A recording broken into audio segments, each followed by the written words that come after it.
ಕನ್ನಡಕ ಏನಕ್ಕೆ ನೋಡಿದ್ರ ಯಜಮಾನ್ರು ಅಲ್ಲ ವಿಡಿಯೋ ಮಾಡೋದಕ್ಕೆ ಅಂತ ಮೊಬೈಲ್ ಎತ್ತರು ಸಾಕು ಕನ್ನಡಕ ಎಲ್ಲಿ ಸೊ ನನ್ ಕೂಮೆಲ್ಲಿ ಹೆಂಗಾಗ್ಬಿಟ್ಟ ಅವ್ರು ನೋಡ್ರಿ. ಯಾಕೆಂದ್ರೆ ಕನ್ನಡಕ ಕೊಡ್ಸಿರೋದೇ ಅವ್ರೇನೆ, ಅದಕ್ಕೊಂದು ಮರ್ಯಾದೆ ಕೊಡ್ಬೇಕಲ್ಲ ನಾವು. ಒಂದ್ ಕಾಲದಲ್ಲಿ ನನ್ನ ಪತಿದೇವ ಹೆಂಗಿದ್ರು ಅಂದ್ರೆ ಒಂದು ರೀಲ್ಸ್ ಮಾಡಕ್ ಬರ್ತಾ ಇರ್ಲಿಲ್ಲ, ಒಂದು ವಾಟ್ಸಪ್ ನೋಡಕ್ ಬರ್ತಾ ಇರ್ಲಿಲ್ಲ, ಆಮೇಲೆ ಒಂದು ಫೇಸ್ಬುಕ್ ನೋಡಕ್ ಬರ್ತಾ ಇರ್ಲಿಲ್ಲ. ಆದ್ರೆ ಇಷ್ಟೆಲ್ಲ ನಿಮ್ನ ರೆಡಿ ಮಾಡಿರೋದು ಯಾರು ಯಜಮಾನ್ರೆ? ನನ್ನ ಶ್ರೀಮತಿ ಪುಷ್ಪಾ ಮೇಡಮ್. ನೋಡಿದ್ರಾ? ಸೊ ಅದು ಗುರುನು ಅವಳೆ, ತಾಯಿನೂ ಅವಳೆ, ಎಲ್ಲಾನು ಅವಳೆ ನನಗೆ. ಇನ್ನು ಅವಳು ಬಿಟ್ರೆ ಇನ್ಯಾರು ನನಗೆ. ಓಕೆ, ನೋಡಿದ್ರಾ? ಸೊ ಹಾಗೆ ಆದರೆ ನನ್ನ ಪತಿದೇವ ಕೂಡ ತುಂಬಾ ನನಗೆ ಸಪೋರ್ಟ್ ಮಾಡಿದ್ದಾರೆ. ನನ್ನ ಒಂದು ಮದುವೆ ಆದಮೇಲೆ ನನ್ನ ಜರ್ನಿ ತುಂಬ ಕಷ್ಟವಾಗಿತ್ತು ಅಂತಲೇ ಹೇಳ್ಬೋದು. ಏನು ಗೊತ್ತಿಲ್ದಿರೋ ಹುಡುಗಿ ಮದುವೆ ಆಗಿತ್ತು, ಆಮೇಲೆ ಆ ಜೀವನ, ಅಡುಗೆ ಮನೆ, ಆಮೇಲೆ ಮದುವೆ ಆಗಿ ಒಂದು 3-4 ವರ್ಷ ಮಕ್ಕಳಿಗೋಸ್ಕರನೇ ತುಂಬ ಕಷ್ಟಪಟ್ಬಿಟ್ಟೆ. ಸೊ ರಿಲೇಷನ್ ಅಲ್ವಾ ಮದುವೆ ಆಗಿದ್ದು, ಮಕ್ಕಳಾಗೋದಕ್ಕೆ ತುಂಬಾ ಪ್ರಾಬ್ಲಮ್ ಆಗಿತ್ತು.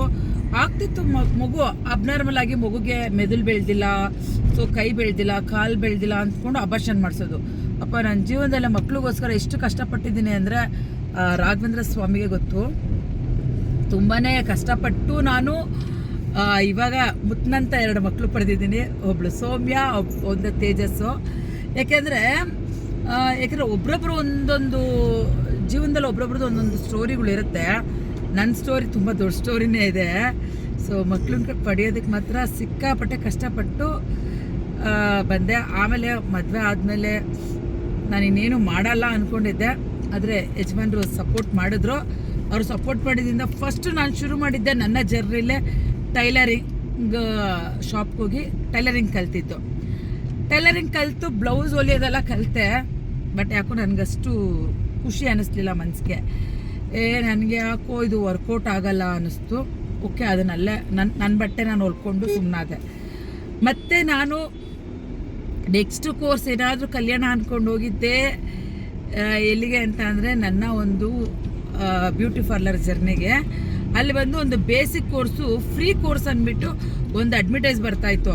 ಆ ಅಡ್ವರ್ಟೈಸ್ ನೋಡಿ ನಾನು ಹೋಗಿ ಪಾರ್ಲರ್ ಕಲಿಯೋದಕ್ಕೆ ಹೋಗಿದ್ದು. ಜಸ್ಟ್ ನನಗೋಸ್ಕರ ಅಂತ ಕಲಿಯೋದಕ್ಕೆ ಹೋಗಿದ್ದು. ಆದರೆ ನಾನು ಪಾರ್ಲರ್ ಮಾಡ್ತೀನಿ ಅಂತ ಯಾವತ್ತೂ ಕನ್ಸಲ್ಲಿ ಅಂದ್ಕೊಂಡಿರಲಿಲ್ಲ. ಸೌಂಡ್ ಎತ್ಬೇಡ. ಸೊ ಒಂದು 4-5 ಪಾರ್ಲರ್ ಕೂಡ ಮಾಡಿದೆ. ಪಾರ್ಲರಲ್ಲಿ ತುಂಬ ಚೆನ್ನಾಗೂ ಕೂಡ ಅರ್ನಿಂಗ್ ಮಾಡಿದೆ. ಸೊ ನನಗೆ ನನ್ನ ಜೀವನದಲ್ಲಿ ನನ್ನ ಪಾರ್ಲರ್ ಅನ್ನೋದು ತುಂಬಾ ಒಂದು ದೊಡ್ಡ ಮಟ್ಟಕ್ಕೆ ಒಂದು ಯಶಸ್ಸು ಕೊಟ್ಟೈತೆ ಅಂತಲೂ ಹೇಳ್ತೀನಿ. ಸೊ ನನ್ನ ಲೈಫ್ ಜರ್ನಿ ಏನಾದರೂ ಬೇಕಾದ್ರೆ ಕಮೆಂಟಲ್ಲೇ ಮೇಡಮ್ ನಿಮ್ಮ ಲೈಫ್ ಜರ್ನಿ ಫುಲ್ಲು ಒಂದು ವಿಡಿಯೋ ಹಾಕಿ ಅಂತ ಹೇಳಿ, ಖಂಡಿತ ನಾನು ಮಾಡಾಕ್ತೀನಿ. ಸೊ ಬನ್ನಿ, ಈಗ ಎಲ್ಲಿ ಕರ್ಕೊಂಡು ಹೋಗ್ತಾ ಇದ್ದಾರೆ ಯಜಮಾನ್ರು, ಎಲ್ಲಿ ಹೋಗ್ತಾ ಇದ್ದೀವಿ ನೋಡೋಣ.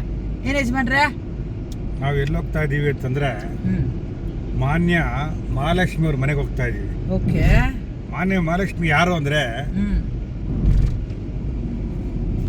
ನಮ್ಮ ಕುಟುಂಬದ ಮುದ್ದಿನ ಮೊಮ್ಮಗಳು.